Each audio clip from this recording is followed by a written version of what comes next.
mangga tengok. Oh, daun. Tengok pucuknya.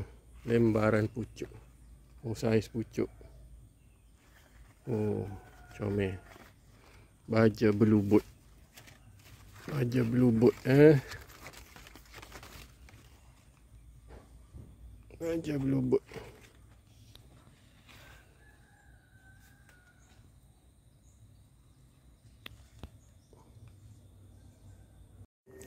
Okay, ni pokok lada deh. Dalam banjir itu selai air sekat pinggir. Jadi pohon dia daun semua jadi gini.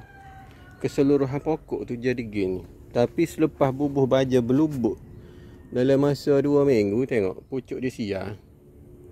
Bertemu pucuk baru hijau, nak hitam, tak ada kuning. Tengok semua pucuk baru dia hijau. Tengok ni nampak perbezaan jelas. Ni pucuk kuning hak asal.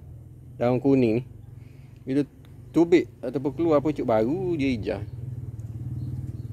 Ni totally keseluruhan keluar tubik pucuk baru hijau belaka. Nak royak lah.